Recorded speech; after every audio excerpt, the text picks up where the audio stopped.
So one thing I've been trying to work on is really being okay with like failing at making content. So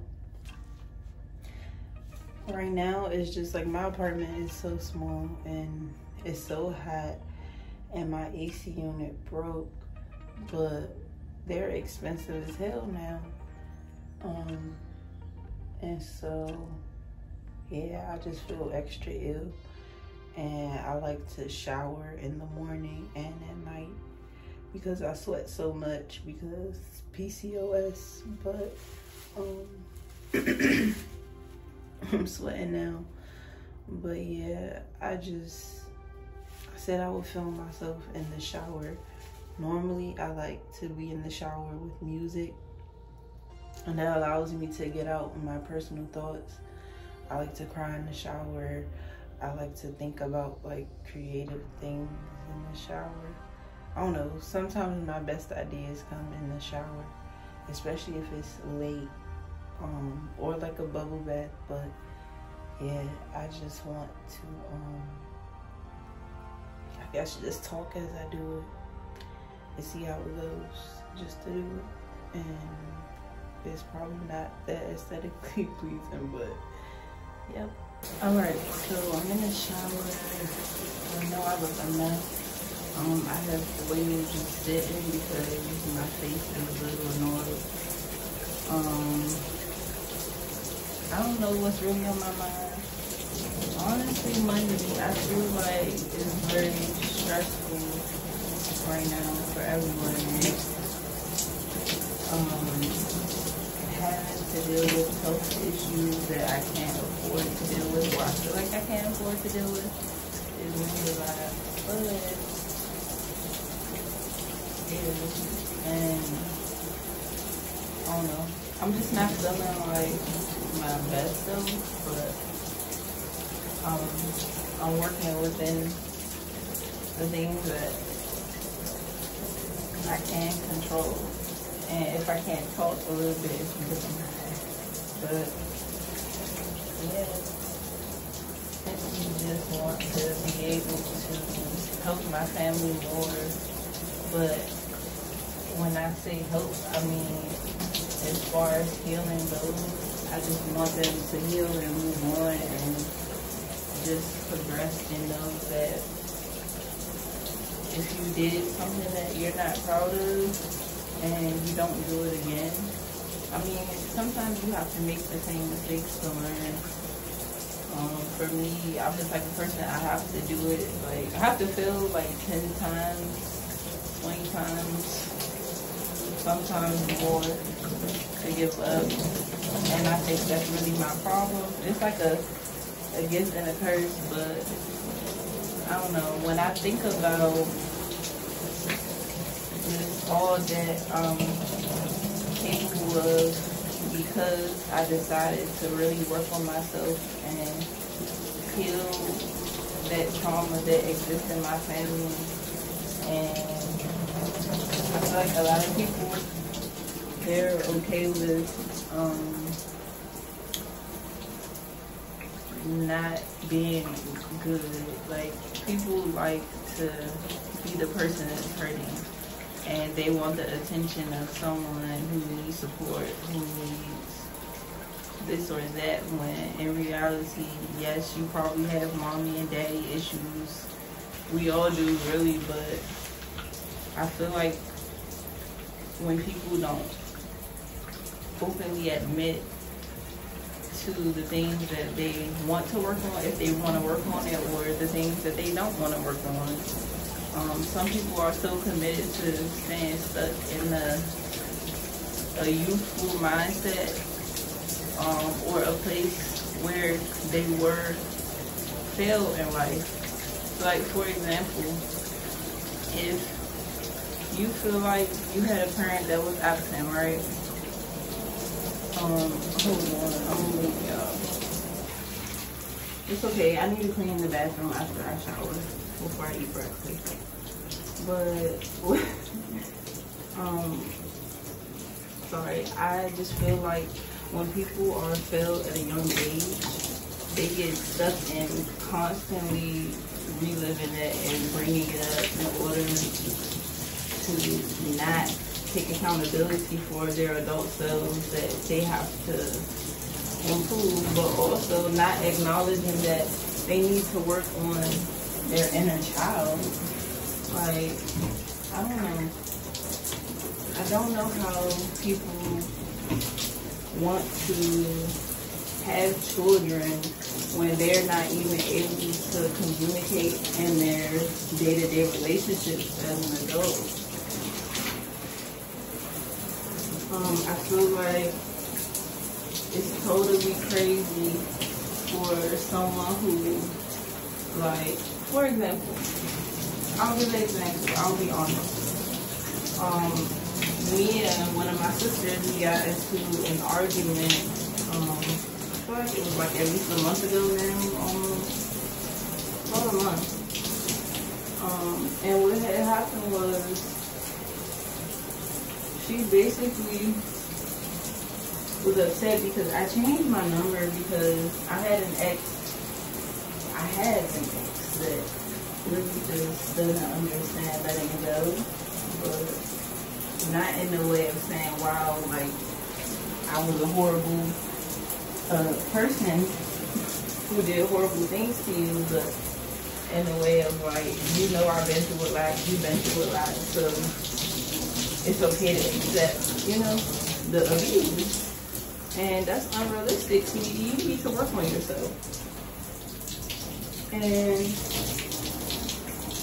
basically, going back to my sister, it had been about a week, and I honestly had so many contacts in my phone that were old or unused.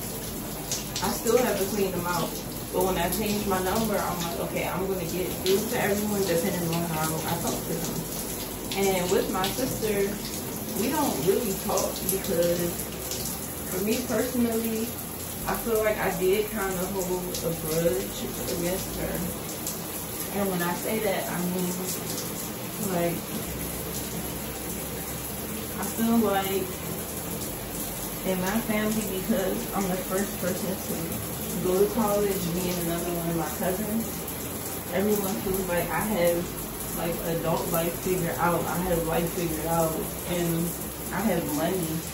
And so it's like, in a way, just because we have similar backgrounds and just because she feels like she was failed, it's almost like I have this, give her this attention and this comfort because I'm coming from, like, we have the same mother, but we have different fathers, and I just feel like with that, we both were raised by our aunt, and so it's just like the dynamic of how we were treated as people, and always having to feel like we were grateful when it's like, you know, you didn't ask to be here.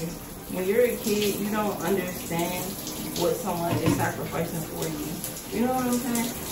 For example, like with romantic relationships that people are in, but like with marriage, for example, when you get married, that's a huge obligation. Like, you're saying that you're committed to this person until the day that you leave this earth. And of course, that's what the expectation is, that you'll be living for a long time, which it doesn't always work out that way, right? And I think that it's so hard for people to grasp the concept of life with themselves. And I definitely am that way. Like, there's so much that I did just to not feel lonely and just to not feel like I was worthless, because that's really how I felt. But when I look back, I think about how much I didn't value the good things about me. And now I'm at the age of just accepting myself, especially my flaws, because I was the type of person that I would just avoid dealing with the things that I didn't like about myself. So, don't like my skin, put on makeup. Don't like my hair, cover it up. But it's just like,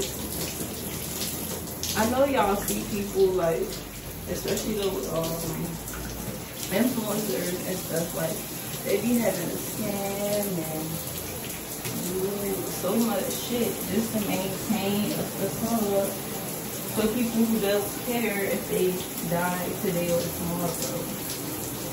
And when you go, you'll die knowing that no one really ever even knew you because you didn't want to heal enough to do that type of work in real life to where you can build connections with people.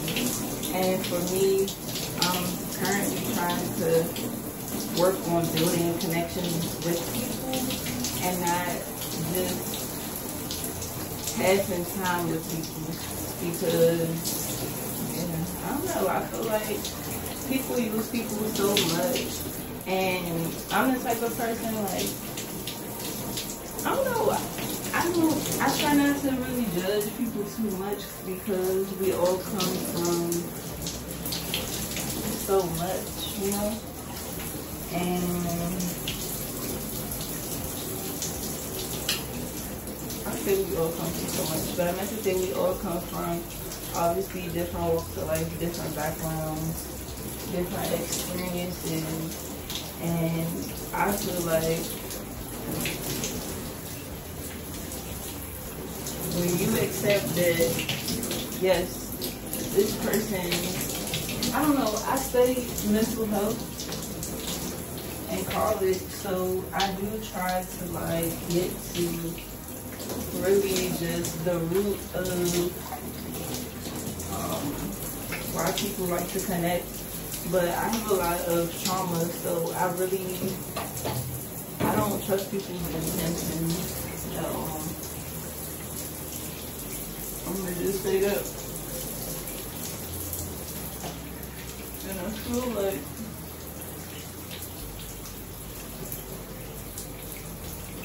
people have to be more open that they don't trust each other and that they have to work on trusting each other, but also give people the chance to prove themselves to you, but not too many. Honestly, I know most people believe in one and done, but I've made mistakes. I've hurt people that I never wanted to hurt. So how could I sit around and judge another person for unintentionally hurting me or doing something that I wasn't happy about, you know? So I just feel like if people just healed more